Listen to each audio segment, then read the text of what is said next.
on this episode of Postcards. There are about 80,000 identified species of mushrooms and over 1 million, they figure, that has yet to be discovered or learned about. One thing I like about public art pieces, it jogs our thought process. There's no right or wrong answer, and I love that. Sometimes I go to bed at night and I start thinking of what I could possibly make, you know. And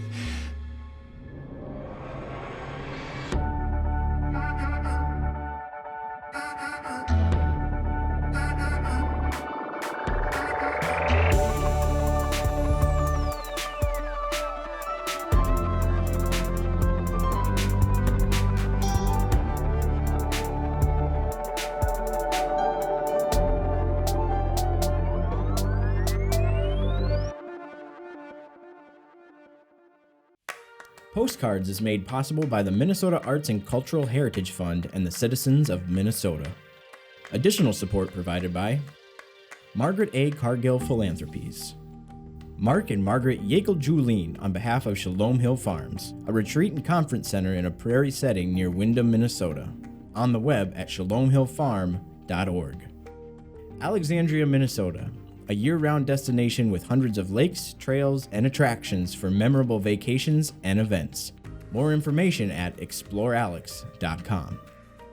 The Lake Region Arts Council's Arts Calendar, an arts and cultural heritage-funded digital calendar showcasing upcoming art events and opportunities for artists in West Central Minnesota. On the web at lrac4calendar.org. Playing today's new music plus your favorite hits, 96.7 Cram. Online at 967cram.com.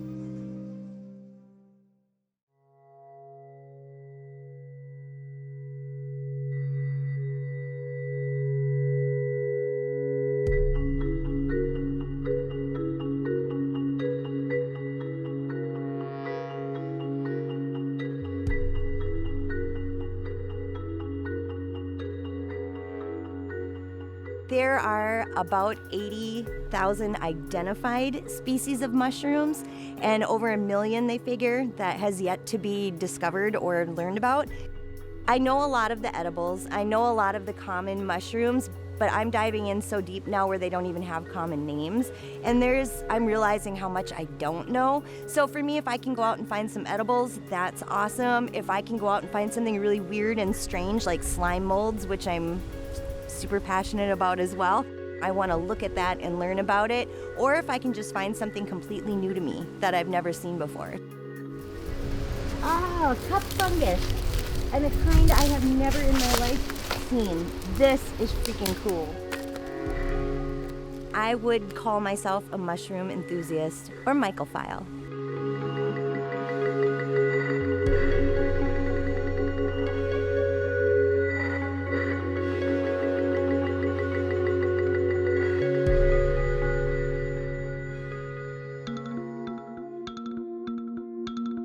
So it started probably about 7 years ago when I purchased my home.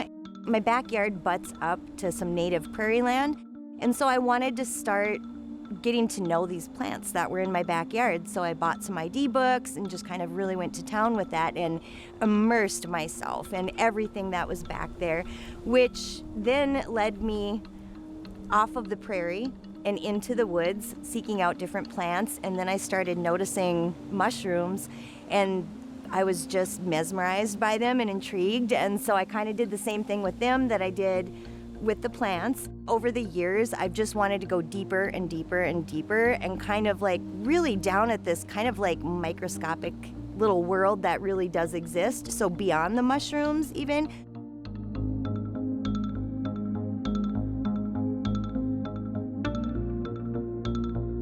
I call my garage my nerd lab, and so I'm out there all the time just learning to ID different mushrooms that, I'm not familiar with, and there's a whole process to it. You look at stems, you look at gills, you look at caps, and doing spore prints is a part of the ID process. I'm gonna take a black and a white piece of paper and then put the cap so it sits on both. So I cut the stem off the cap, and underneath it could be gills or pores, folds or teeth. There's all different things going on under the cap of a mushroom. And so I'll set that down flat on the paper. Usually the spores will start dropping in about 2 hours, and so if I'm just using it for ID purposes, that's good enough. After that's sat for a couple of hours, we lift them up, and it's always fun to be surprised at what's underneath. I can see the color. That's what I need to look up in a book. And I realized, I'm like, this is really pretty. I should start photographing this. And so that's kind of how it all started.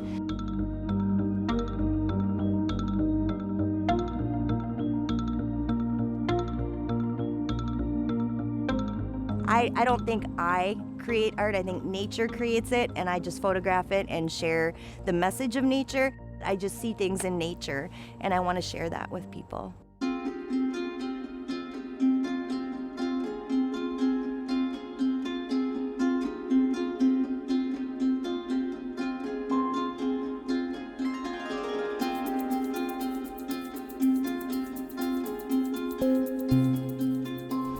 This is the stump. We're in the right spot. Some days I don't know what I'm going to see, and I love that. I love being surprised. I could walk the same path 2 days in a row, and it's going to be completely different than the day before. So right here is a really beautiful specimen of chicken of the woods, which is a very good edible, and it actually does taste like chicken. And again, I'm just using the common name. I do know the scientific name, but I would butcher it if I tried to pronounce it. The underside has pores, and it's a really beautiful yellow. And then if you see up on top, it's this really beautiful kind of tangerine orange color.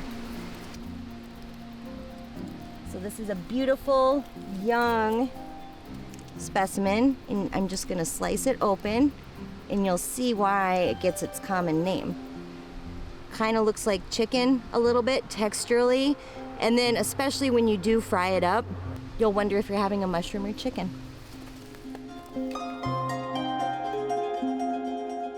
One thing I always tell people now that I've learned, you can touch any mushroom you want. You encounter any mushroom in the woods, go ahead, touch it, smell it. You don't need to fear that mushroom. Only if you plan on ingesting it and you don't know what it is, then yeah, be a little scared of that. But mushrooms are not here to hurt us, they're here to help us. Yes, we can eat some of them, but largely they're there to decompose wood. Without mushrooms, we would have woods that would ultimately choke on themselves. We need the mycelial network and that fungus to connect certain plants to trees, and so everything underground is actually all connected. For a long time, I would just post pictures, you know, things I thought were kind of interesting, my finds, that sort of thing. And people really started to like message me and resonate sort of with whatever I was putting out there, which kind of surprised me. And so where I work at Minnesota West, they had asked me if I would do a half-hour talk about mushrooms. And so I started doing that, and I realized it was really interesting and fun, and to hear their questions. And so it just kind of spawned from that. And so different community organizations would ask me to come and talk mushrooms. And usually I will have, you know, mushrooms there for people to eat as well. And a lot of times it's their first experience with anything straight from the wild. People don't need to eat the mushrooms, they're simply there for them to try. If they do, they get to, you know, sample the mushrooms, sample a certain dish that I prepare them in, and then ask me their questions, and I'll give them the information that I have or things that I found that I think are pretty awesome. I always start by telling people what a mushroom actually is. Benjamin, do you know? Fungus. Do I get a spore print? It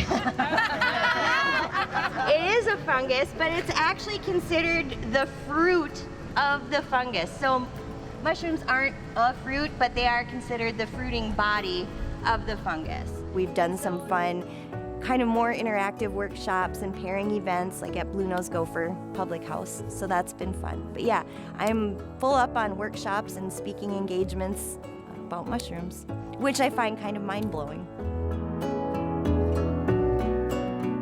A good forager always shares their findings, but never discloses specifically where they find something. Because we're out in the woods, we're working hard for these spots. We're not just gonna give them up. Kind of like a fisherman, right? They never say, they'll just say on the lake, on the river. Because we want to keep being able to harvest things, we want to respect the land. And so there are different ways that I harvest plants. I don't take everything and I don't take the substrate behind it. What this is fruiting from is that whole mycelial network. That's what we can't see, but it is there. So I don't want to disturb that because I want this to keep coming back. Harvest with a grateful heart and walk lightly.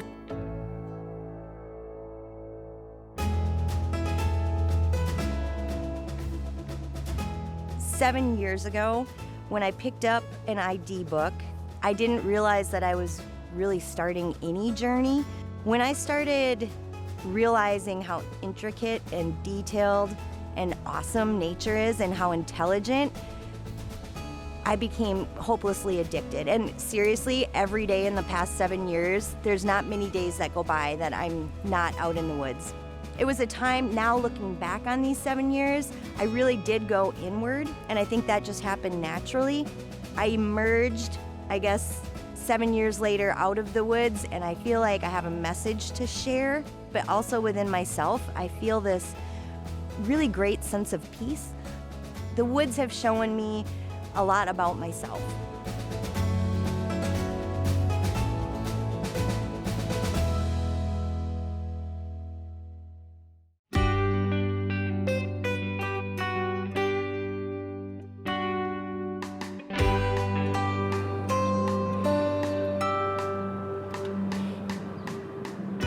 Well, a few years ago, Mayor Greg Thole had called a community meeting to ask people what they thought was important for the city of Madison, and there were many ideas.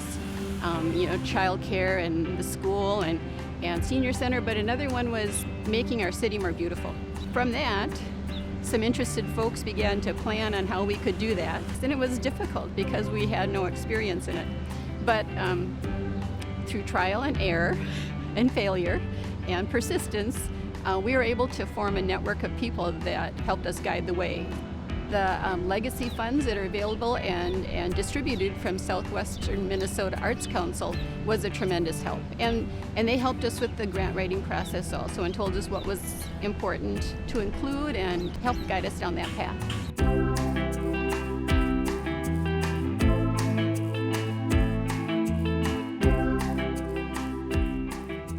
Madison's new outdoor sculpture called a biome is really a demonstration or an icon of what this prairie was years ago. It's sort of the story of the culture and the history of the region, and this region, of course, being the native prairies of hundreds of years ago.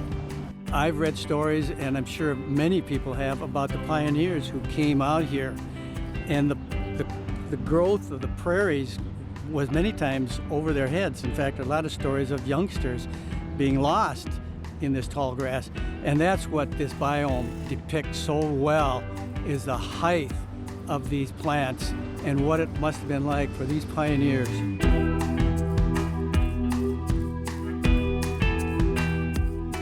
The prairie's probably not coming back, but for a learning tool, like if young people want to see the actual scale of the plants. So what we did was the smaller plants all the way up to the big compass plant, that would be their size out in nature.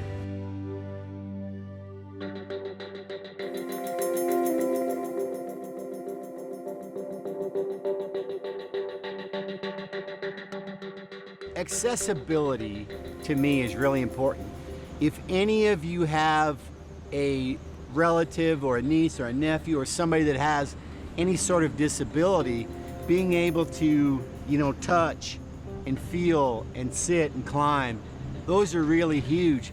And those facilitate the additional learning about potential learning about plants and nature. And so I feel like if a teacher wanted to bring a kindergarten class or a third grade class out here, they could stand beside this and say, that's how tall those plants would have been, 200 years ago when they were living here.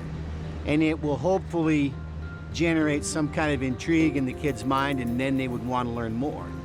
Experiencing it within for pictures or whatever, I could see a bride climbing up there. I could see somebody sitting on that top getting their picture taken for whatever reason.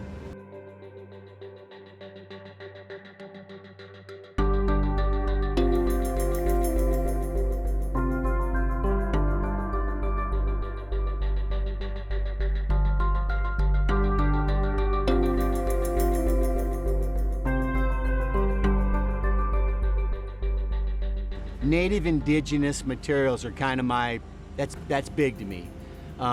Using weathered steel in the transportation process, you don't have to worry about scratching or dinging. It'll last our lifetimes and probably more. And as it weathers, it gains a little bit of character.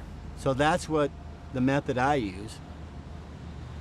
Design, cut your parts, hope you can design them to where you can bolt them together fairly easily, transport them, get them in place. Hopefully they fit back together again and go from there.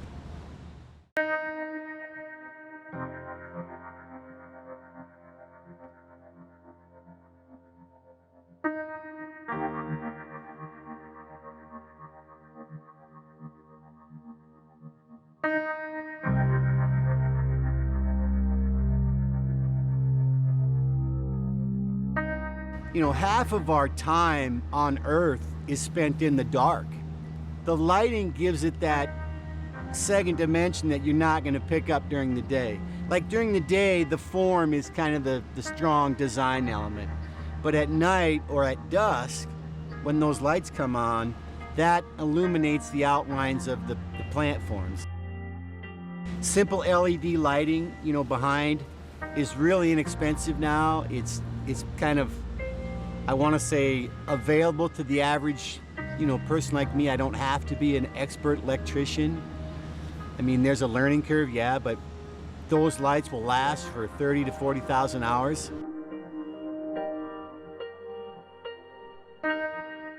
It's by two highways in our community. It's in a good location so that people driving by are going to notice it, especially at night when they drive by, and they're going to go, oh, what was that? And they might come back.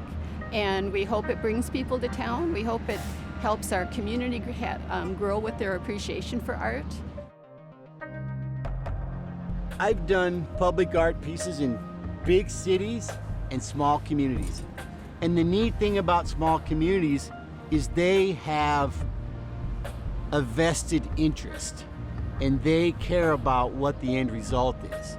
Big exposure is always cool. Everybody likes to stroke their ego. But for me, the committee members I've met, you guys, the newspaper people, the radio personalities, all the members of the committee have been so outreaching and, friendly and nice.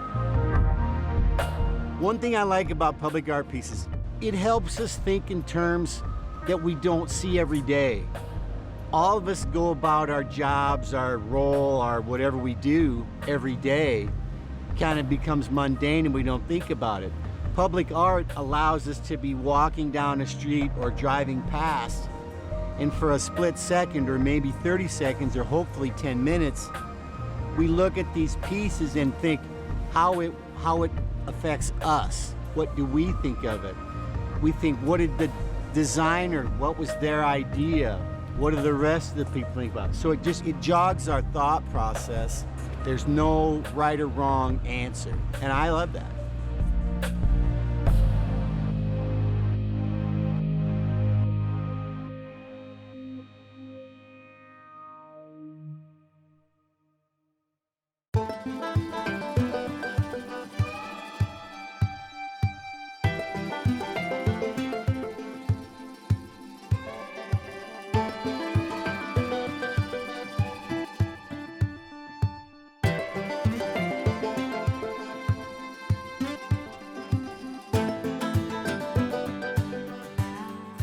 try to dream up anything. I like using antler a lot, I guess, elk antler and deer antler and making certain projects, and especially knives. I make knife handles, so I don't forge my own knives, but I make the handles for them. Anything else is just it's my epoxy work. I just kind of started that here about 3 years ago or so, and I'm really starting to get into it now, different ideas, and it's a unique project.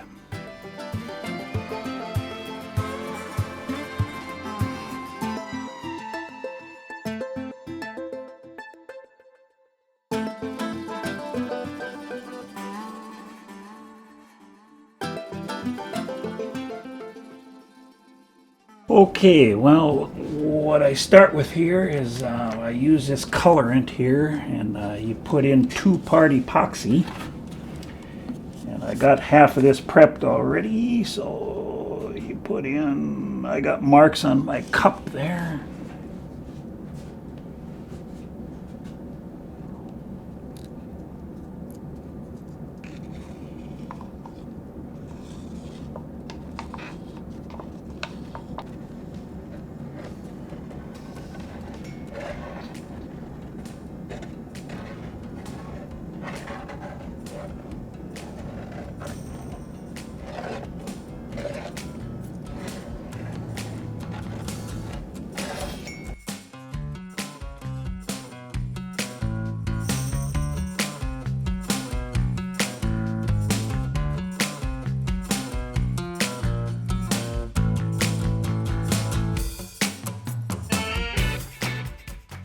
And you pour it and you try to get it so it's kind of even all the way around.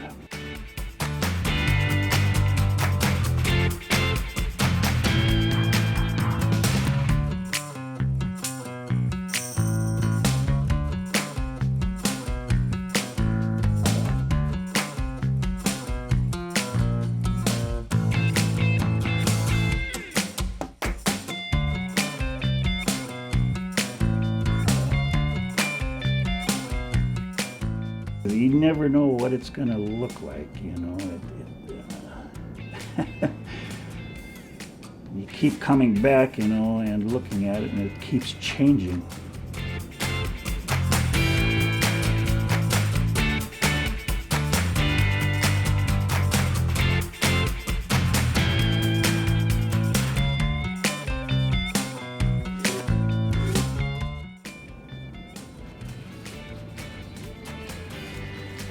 And that's basically all you do. I got into woodworking in 9th grade in high school. In 12th grade, I did my first major project, the grandfather clock.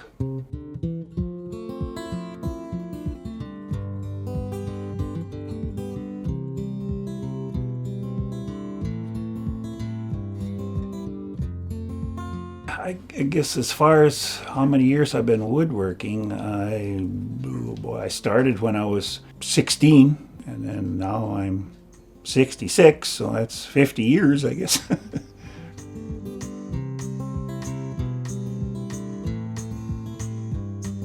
I make clocks, or just a picture display of this electrolyte wood burning, it's called, where it really burns, and you know, it looks like a tree almost. It's much quicker. This will go up in about 10 seconds, and this will take probably 3 minutes. It really varies, but I actually like this look a little better than, I don't know. They're both pretty cool, but you know, and this is going up, you know, and then once they touch, then you gotta quit it because it'll burn out your transformer. Then it's shorting out, and it really burns deep. So you can kind of control where you want to go by wetting it down, you know, to stop it, you know, so it won't go any further off the edge or whatever, you know. So yeah, it's fun.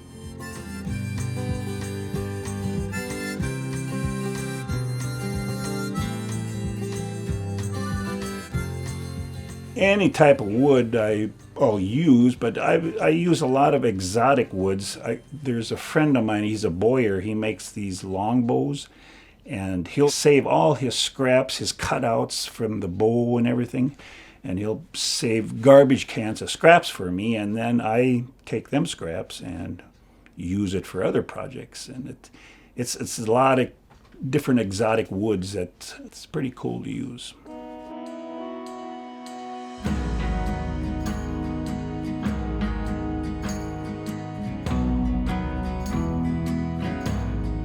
I prefer living in the country. I did live in town when I was a child, I guess. But once I graduated and I moved up north of Sunburg here into a house that didn't have electricity or anything. I lived there for 3 years just using kerosene lamps and whatever. So that was kind of a unique experience to have that.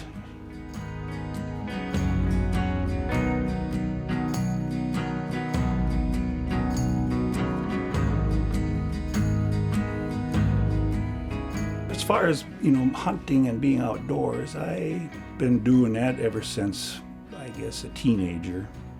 A lot of bow hunting and go out rifle hunting a little bit and fishing a lot. Do that quite often. Yeah, I guess that's been part of my life.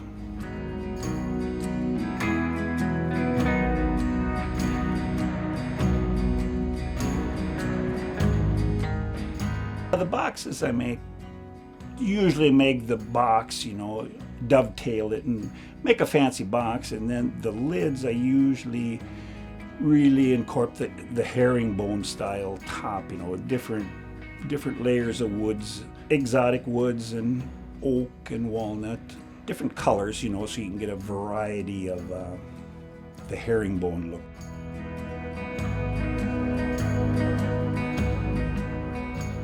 What I like about woodworking is just what you can come up with.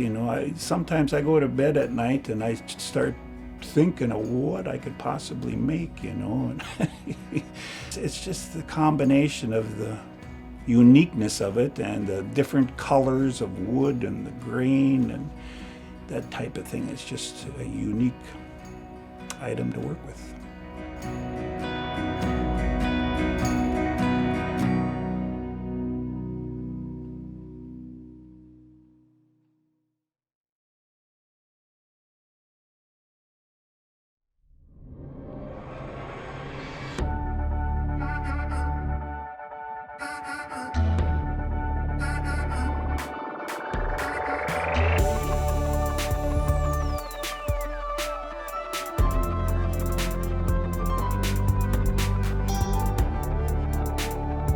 Postcards is made possible by the Minnesota Arts and Cultural Heritage Fund and the citizens of Minnesota.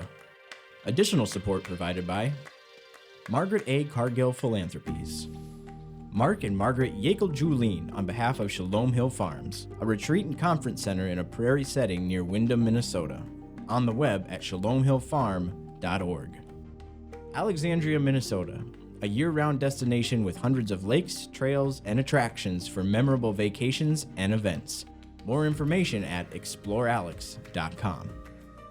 The Lake Region Arts Council's Arts Calendar, an arts and cultural heritage funded digital calendar showcasing upcoming art events and opportunities for artists in West Central Minnesota. On the web at lrac4calendar.org. Playing today's new music plus your favorite hits, 96.7 Cram. Online at 967cram.com.